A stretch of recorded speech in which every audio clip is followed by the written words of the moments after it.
किसके कितने भी घुटनों में दर्द है, मैंने कई बार बताया इलाज का। एक बात का ध्यान रखें, शाम के टाइम में कभी भी 1 घंटा पहले सूर्यास्त के 1 घंटा पहले 1 घंटे बाद में कभी पढ़ाई ना करें, नहीं तो आपको पढ़ाई में बहुत लॉस होगा।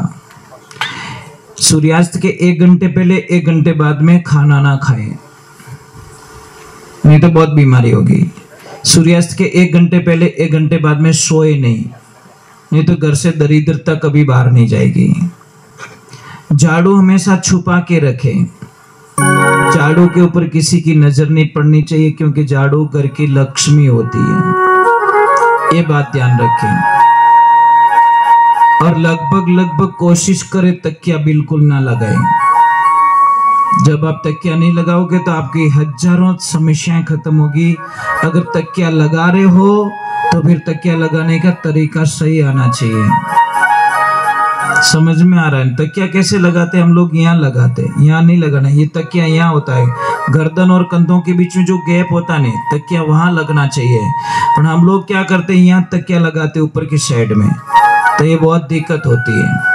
और किसी को भी कोई काम पे जा रहे हो, जैसे यात्रा पे जा रहे हो या परीक्षा देने के लिए जा रहे हो, एग्जाम्स देने के लिए, या कहीं पे जॉब के लिए नौकरी के लिए जा रहे हो, खेत में बीज बोनी करने के लिए जा रहे हो, या सगाई के लिए जा रहे हो, तो आपको क्या करना है, जो आपका शर्ट है ना, उसके बटन नीचे से देते देते ऊपर आना है। अगर आपने ऊपर से देते देते नीचे चले गए तो आपका काम आगे 100% बिगड़ जाएगा, इसमें कोई शंका नहीं है। बोलो, इतनी मतलब चीजें होती है, हमको पता है। बटन हमेशा नीचे से देते देते ऊपर जाए, ऊपर वाला बटन लास्ट में देवे। समझ में आ रहा कि नहीं आ रहा?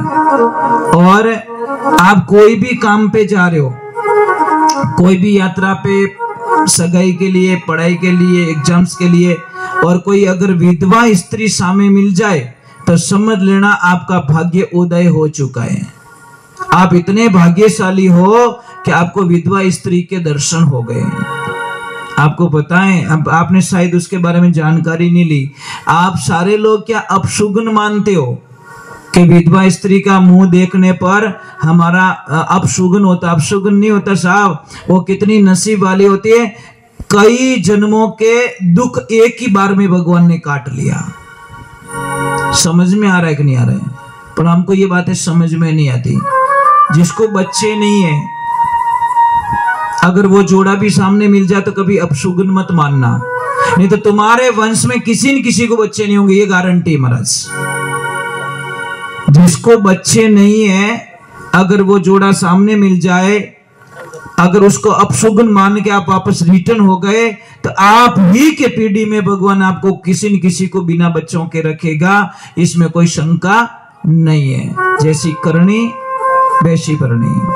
और किसी को अगर बच्चे नहीं हो रहे तो मैं बहुत इजी इलाज बताता हूं आपको। नारियल आता है, नारियल श्रीफल, उसको आप तोड़िए, आपको एक बीज मिलेगा उसमें से। नारियल तोड़ता ना, एक बीज मिलता है। वो बीज उस स्त्री को देना चालू करे जिसको मतलब बच्चे नहीं हो रहे। देखिए, भगवान की कृपा हुई, ईश्वर की मेहरबानी हुई, तो उसके घर में बहुत जल्दी खुशी आएगी। परंतु ये सारी विश्वास की बातें हैं साहब। अगर विश्वास नहीं है तो मत करना। बोलो पूरा नारियल खा जावे तो की को नहीं रहे। ये सब श्रद्धा होती है, एक विश्वास होता है। भाई हमारे मंदिर में क्या होती है, पत्थर ही तो होता है, पर हम उसको भगवान मानते तो भगवान होते हैं। अगर कोई कहे यार भाटो दिखे रही हो, तो भगवान के भाटो इस देख, इसके आगे कुछ भी नहीं दिखेगा। कोई बोलता नहीं मुझे भगवान दिख रहे, तो भगवान दिखेंगे। तो ये बात है आपका विश्वास। और सबसे बड़ा भगवान को बुलाने का एक ही तरीका है, घर में शांति। एक दूसरे पति और पत्नी का मतलब क्या होता है, पति पूरा पत्नी पे विश्वास करे और पत्नी पूरा पति पे विश्वास करे। ये जोड़े का मतलब ये होता है। समझ में आ रही? दोनों की मति एक होनी चाहिए। एक पूजे हनुमान जी ने, दूजोड़ू पूजे इला जी ने, तो उन घर में शांति कोई शांत ही नहीं रहे, कितना भी कुछ करा लो। और दूसरे नंबर मैंने कई लोगों को देखा है एसी लगाते। एसी में ठंडक होती है, एकदम कूल होता है ना, चिल्ड एकदम। देखना एसी मुंह बाहर निकल गालियां बोल दे, बोलो भाई एसी कहीं काम रही मैंने खाली शरीर ठंडो रही, खोपड़ी ठंडी रही को नहीं। समझ में आ रहा है कि नहीं आ भाई? एसी से दिमाग भी तो ठंडा होना चाहिए ना, पर मातो तो ठंडो रियो ही को नहीं, खाली बॉडी ठंडी हो गई उसकी, हर बार निकलते ही बम फोड़ दिया। एसी क्यों लगाई भाई?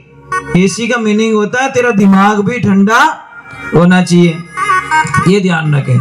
फालतू बिल मत देना, जो कोई एसी वाला गाने बोले बिना कनेक्शन काट दो, फालतू को बिल आ रही हो और ठंडो तो वही कौन दिमाग हो, क्या मतलब महाराज उसके।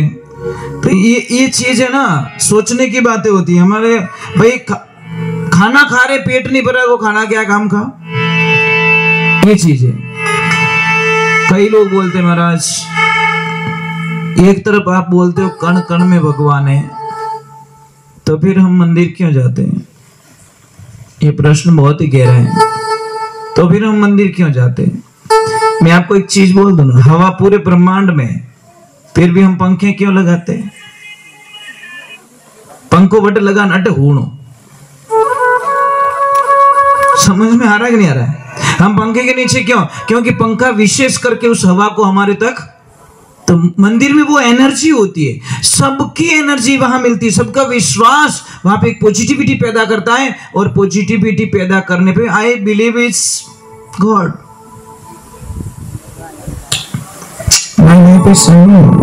मैं जीने के लिए गाता हूं, गाने के लिए जीता हूं। एक समझ लीजिए, ये छोटी सी बात है हमारी जिंदगी की। चलो मैं एक दो भजन और सुनाऊंगा, कोई आपका कोई हो भगवान तो मुझे बोल देना, उनका भजन सुना देता हूँ, फिर मैं आरती करूंगा। आरती के बाद मैं एक साधना दूंगा, साधना के बाद में आपको छुट्टी और मेरे को भी छुट्टी, ठीक है? और एक ध्यान रखना, जब आप कोई भी यज्ञ में बैठोगे, हवन में बैठोगे, तो आपका तन और मन दोनों एक्टिव चाहिए। ब्राह्मण देवता के स्वाहा, वो यजमान बागुज भड़प आहा, तो वह यज्ञ कराने वाला भी जाएगा काम से, और यज्ञ में बैठा है वो भी जाएगा काम से, कुछ भी फायदा मिलने वाला नहीं। तन और मन दोनों स्वस्थ होना चाहिए, एक्टिव एकदम। अब मोबाइल तो घणो ही नवो है, पर बेटी बैटरी लो, उसके टावर आवे को नहीं, वो मोबाइल के नहीं चार्ज कर ले।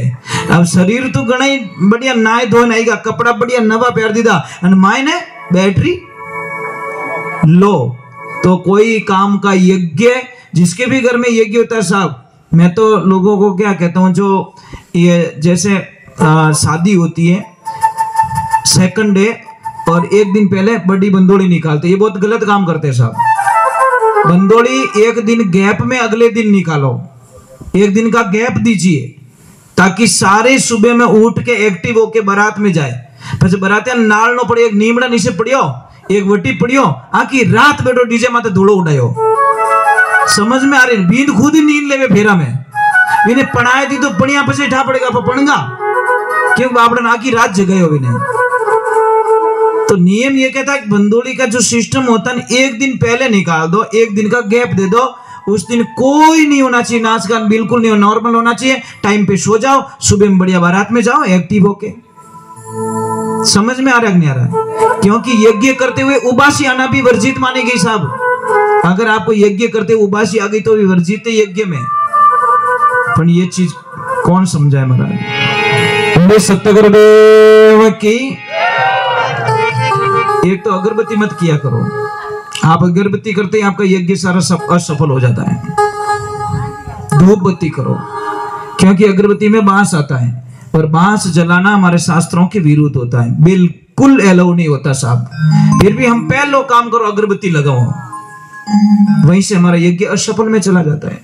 आप धूप बत्ती कीजिए, गूगल धूप कीजिए, और कुछ भी धूप नहीं मिले तो आप गाय का गोबर लीजिए, उसमें थोड़ी मिर्ची मिला दीजिए, थोड़ा गाय का घी मिला दीजिए, थोड़ा ये खोपरे का जो पाउडर आता है वो मिला दीजिए, ऐसे करके उसका धूप बना के धूप चढ़ा दीजिए, ये हो गया धूप बढ़िया। ये ध्यान रखें, किसी को कितना भी श्वास चढ़ता हो, कितो भी श्वास चढ़े, शाम के टाइम में ये भूंगड़े आते हैं ना खाने वाले चने येलो कलर के, और शाम को सोते वक्त उसको 50 ग्राम खिला दो, पानी मत पिलाओ, श्वास नहीं चढ़ेगा। पर पानी पिलाओगे तो काम गड़बड़े साहब। जिसको भी श्वास चढ़ता है, आप शाम के टाइम में वो भूंगड़े खा ले 50 ग्राम और पानी मत पीजिए, तो आपको श्वास की बीमारी नहीं होगी। किसके कितने भी घुटनों में दर्द है, मैंने कई बार बताया इलाज कर, चूना लीजिए इतना सा और हमेशा लेना स्टार्ट कीजिए। सुबह सुबह में खाना खाने के बाद में 1 गिलास पानी में इतना सा चूना डालिए, देखिए फिर आनंद। बोले सत्य गुरुदेव की, बोले कृष्ण कन्हैया लाल की। आपकी नाभि है, आपने कहीं के पैसुटी कहो, कहीं कहो, जो भी कहते हो, अगर ऊपर आ गई तो गैस्ट्रिक बनेगा, लेफ्ट में गई तो आपको कब्जी होगी, और नीचे खिसक गई तो आपको लूज मोशन हो जाएगा। ये 3 काम है उसके। राइट में कभी नाभि जाती नहीं है, समझ में आ गई नहीं आ रही? नाभि में कभी राइट में कभी नहीं जाती, वो जाएगी लेफ्ट में ही जाएगी, ये ध्यान रखें। सत्य गुरुदेव की।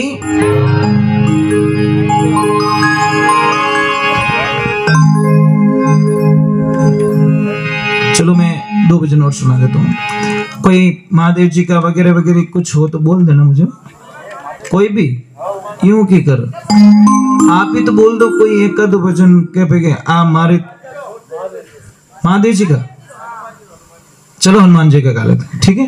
हनुमान जी महादेव जी हनुमान जी, बस दोनों एक ही, अलग मत मानना, क्योंकि शिव का 11वें अवतार रुद्र अवतार में हनुमान जी है। बोले श्री भगवान की, बोले बालाजी महाराज की।